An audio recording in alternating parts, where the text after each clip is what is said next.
अस्सलाम वालेकुम। आज की वीडियो में हम करेंगे एक्सरसाइज 1C और इसका हम करेंगे क्वेश्चन नंबर 1। ये है जी मैथमेटिक्स बुक 2D2 जो 7th एडिशन न्यू एडिशन आया है उसी एक्सरसाइज है ये। और इसका हम क्वेश्चन नंबर 1 करेंगे।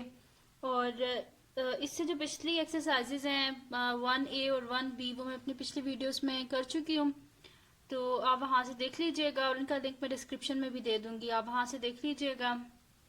और अगर अभी तक आपने मेरा चैनल सब्सक्राइब नहीं किया तो उसको सब्सक्राइब कर दीजिए और बेल आइकन को लाजमी प्रेस कीजिएगा ताकि आपको न्यू आने वाली वीडियोस के बारे में पता चल सके।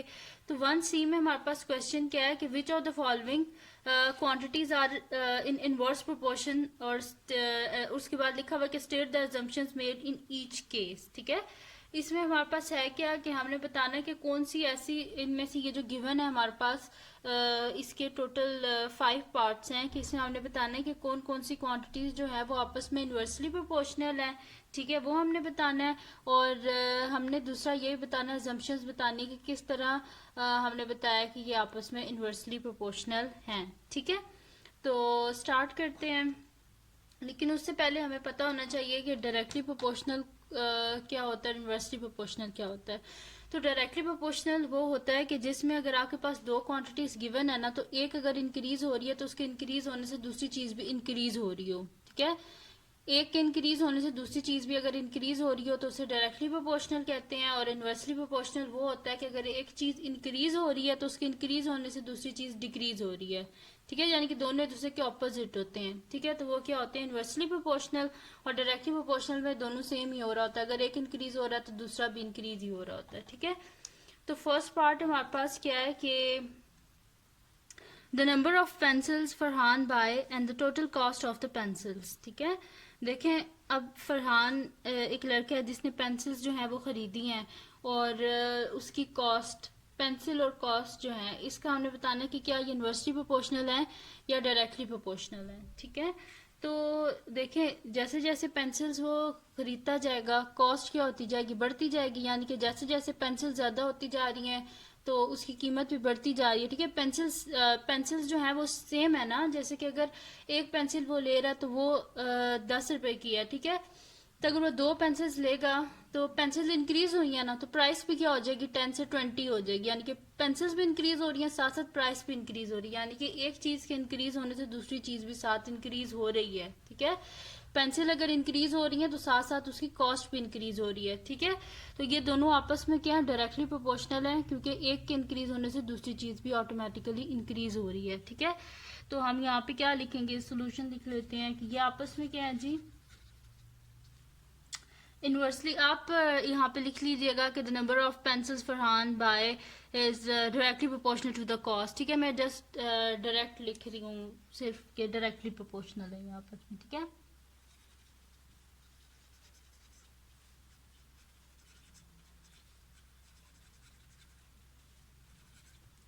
तो the number of pencils Farhan buy is directly proportional to the cost of the pencils. ठीक है, और इसमें हमारी अजम्पशन क्या है, वैसे तो मैंने आपको इन वर्ड्स बता दिया है लेकिन फिर भी लिख भी देते हैं साथ। ठीक है, assumption हम इसमें ये लिखेंगे कि all pencils are identical and the cost and cost the same each. ठीक है, यानी कि हमारे पास क्या है कि जो पेंसिल्स है वो आइडेंटिकल है ना, और उन सब की जो कॉस्ट है वो सेम है। तो जैसे जैसे पेंसिल्स इंक्रीज होती जाएंगी कॉस्ट भी इंक्रीज होती जाएगी। तो हम यहाँ पे लिख देंगे कि ऑल द पेंसिल्स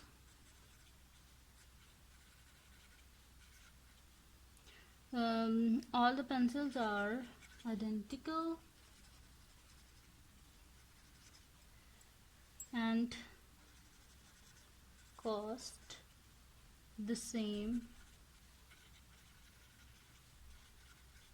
each। ठीक है, उनकी कॉस्ट सेम है और पेंसिल्स भी आइडेंटिकल हैं। तो एक अगर चीज इंक्रीज हो रही है तो उससे दूसरी भी चीज जो है वो इंक्रीज होगी, इस वजह से आपस में क्या है, ये डायरेक्टली प्रोपोर्शनल है। ठीक है, नेक्स्ट है हमारे पास जी the number of taps filling a tank and the time taken to fill the tank. ठीक है, अब इसमें हमने बताना है कि डायरेक्टली प्रोपोर्शनल है या ये इनवर्सली प्रोपोर्शनल है।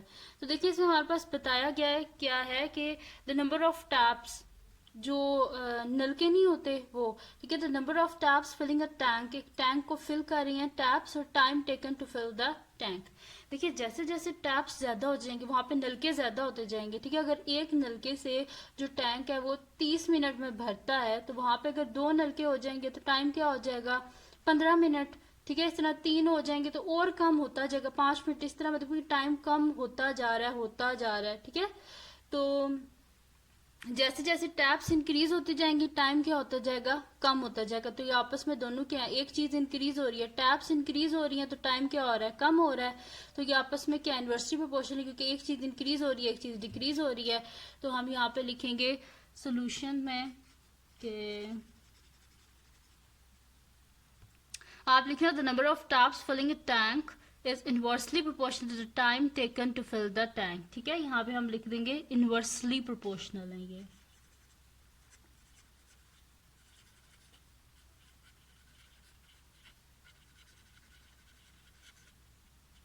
ठीक है। इनवर्सली प्रोपोर्शनल है कि जैसे जैसे टैप्स नलके ज्यादा होते जाएंगे उसी तरह टाइम कम होता जाएगा, ठीक है। एक चीज यहाँ पे इंक्रीज हो रही है तो दूसरी क्या हो रही है, डिक्रीज हो रही है। तो एजम्पशन इसमें क्या लिख देंगे कि सारी जो टैप्स हैं वो आइडेंटिकल है ना, मतलब कि एक जैसी टैप्स हैं तो वो सेम टाइम लेंगी फिल करने को टैंक को, ठीक है। तो यानी कि अगर वही बात है कि अगर एक जो है वो 30 मिनट में करेगी तो 2 मिल के अगर फिल करेंगे तो वो कितने में कर देंगे, 15 मिनट में, यानी कि वो सेम टाइम ही लेंगी ना फिल करने में। तो यहाँ पे हम लिख देंगे assumption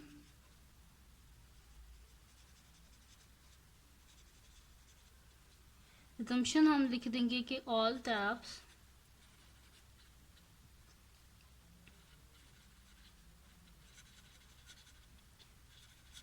taps are identical. Identical जैसे कि क्योंकि वहां पे लिखा हुआ है कि सारी जो टैप्स है ना फिल करें, यहाँ पे कोई नहीं लिखा हुआ कि कोई डिफरेंट है, कोई छोटी है तो कोई बड़ी है, ठीक है।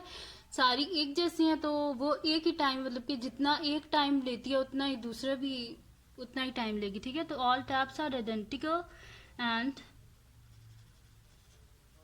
And each tap takes the same time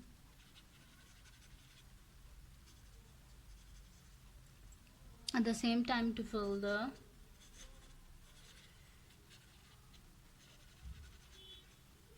ठीक है। इसमें हम लिख देंगे कि सारी टैप्स आइडेंटिकल हैं तो सारी एक जैसा ही टाइम लेंगी, ठीक है। तो जैसे जैसे टैप्स बढ़ती जाएंगी तो टाइम क्या होता जाएगा, कम होता जाएगा। तो ये ठीक है। और अब करते हैं जिसका नेक्स्ट पार्ट हम, वो है हमारे पास सी है।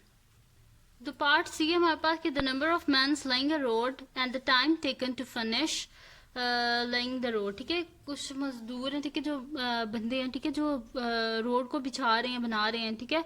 तो हमने बताना है कि जो time taken and finish the road, यानी कि मैंस और टाइम, तो ये हमने बताना है कि आपस में डायरेक्टली प्रोपोर्शनल है कि इनवर्सली प्रोपोर्शनल है, ठीक है। देखें अगर 2 बंदे हैं, ठीक है, तो वो अगर कर रहे हैं काम, उनको लगते हैं 4 दिन एक रोड बिछाने में, ठीक है। 2 बंदों को अगर 4 दिन लगते हैं तो अगर 4 बंदे हो जाएंगे तो उन्हें 2 दिन लगेंगे, ठीक है।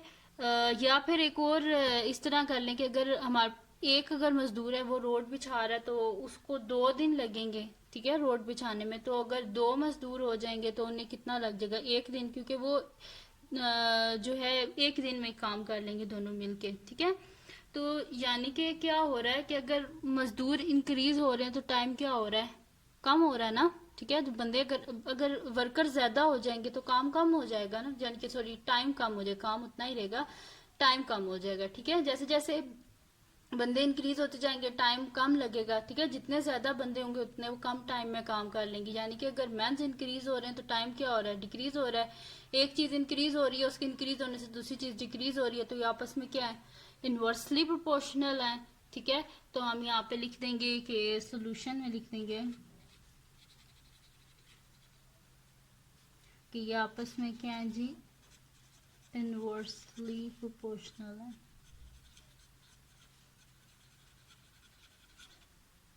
सही है। और इसकी अजम्पशन क्या लिखेंगे कि सारे जो बंदे हैं वो एक जैसे काम करेंगे ना, ठीक है। तो फिर सारे बंदे जो हैं, सारे जो वर्कर्स हैं वो एक जैसे ही मतलब कि काम करेंगे। तो अगर एक बंदा वो 2 दिन में कर रहा है तो 2 बंदे मिलके वही काम एक दिन में कर देंगे तो टाइम कम हो जाएगा। ठीक है, जैसे जैसे बंदे इंक्रीज होंगे टाइम कम हो जाएगा। तो यहाँ पे हम लिखेंगे कि सारे वर्कर्स एक जैसा ही काम करते हैं ना, तो फिर वो अगर ज़्यादा वर्कर्स होंगे तो जल्दी हो जाएगा। यहाँ पे लिखेंगे all the man work at the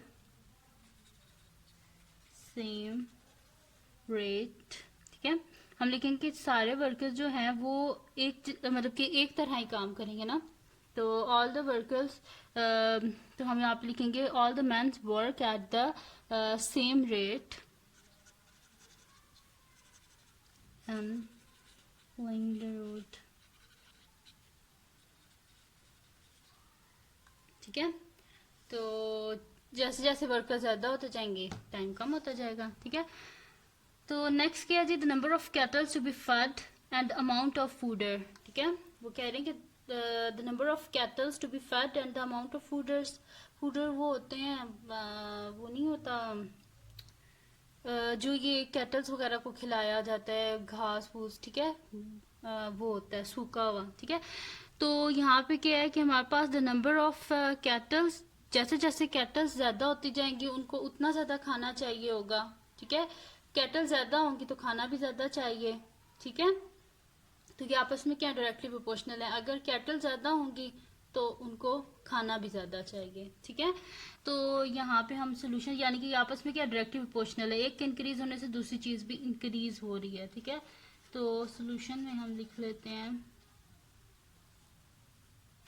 आप लिखिएगा the number of cattles to be fed is directly proportional to the amount of food. ठीक है, मैं जस्ट सिंपली यहाँ पे ये लिख रही हूँ कि डायरेक्टली प्रोपोर्शनल है।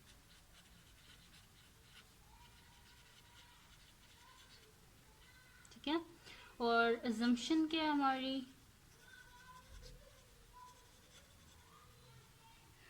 अजम्पशन ये हमारी कि जो सारी कैटल्स हैं वो एक जैसा ही खाती हैं, तो अगर वो खाती हैं उस हिसाब से उन्हें फिर क्या चाहिए होगा, खाना भी उस हिसाब से चाहिए होगा। तो हम यहाँ पे लिखेंगे ऑल द कैटल्स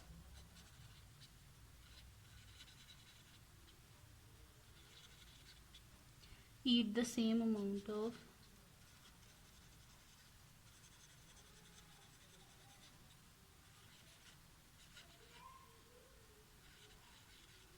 ठीक है, जो सारी कैटल्स हैं वो सेम खाना खाती हैं। ठीक है, तो जैसे जैसे कैटल्स ज़्यादा होती जाएंगी तो उनको खाना भी ज़्यादा चाहिए होगा। ठीक है, तो भूसा या जो भी कह लें, घास सूखी, ठीक है, वही होता है। अच्छा, सेकंड क्या है हमारे पास कि the number of cattles to be fed and the time taken to finish a certain amount of the fodder. आप देखिए यहाँ पे सिचुएशन चेंज हो गई है, उनके पास जो घास है सूखी हुई वो उतनी ही है। ठीक है, लेकिन वो कह रहे हैं कि द नंबर ऑफ कैटल्स, कितनी जो कैटल है वो उनको खा लेंगी वो जो उनके पास घास है। ठीक है, तो इसमें हम क्या करेंगे कि देखें कैटल्स जो है वो हमारे पास बताना है कि कितनी कैटल्स हमें चाहिए होंगी। ठीक है, और फूड हमारे पास उतना ही है। ठीक है, तो जैसे जैसे मतलब कि कैटल्स जो है वो इंक्रीज होती जाएंगी, जो हमारे पास टाइम है वो कम होता जाएगा। ठीक है, देखें अगर एक जो खाली एक अगर कैटल है तो वो कितने में चले, उसको अगर 30 मिनट लगते हैं, वो ही मतलब कि उतना ही है, खाना उतना ही है, वो ज्यादा नहीं है। ठीक है, तो अगर उसे 30 मिनट लगते हैं तो अगर 2 हो जाएंगी वो, तो वो फिर कितने में खाएंगी, जारी बात है 15 मिनट में, क्योंकि वो खा रही तो सेम स्पीड से ही है ना। तो इस तरह मतलब कि जितनी ज्यादा कैटल होती जाएंगी टाइम उतना कम लगेगा उन्हें खाने में। ठीक है, तो ये क्या आपस में इन्वर्सली प्रोपोर्शनल है कि एक अगर वो बढ़ रही है, कैटल्स बढ़ रही है, तो टाइम क्या हो रहा है, कम हो रहा है, यानी कि एक चीज के इंक्रीज होने से दूसरी चीज डिक्रीज हो रही है। तो ये आपस में क्या है, फिर इन्वर्सली प्रोपोर्शनल है। ठीक है, तो हम यहाँ पे लिखेंगे सोल्यूशन, और ये आपस में क्या है जी, इन्वर्सली प्रोपोर्शनल।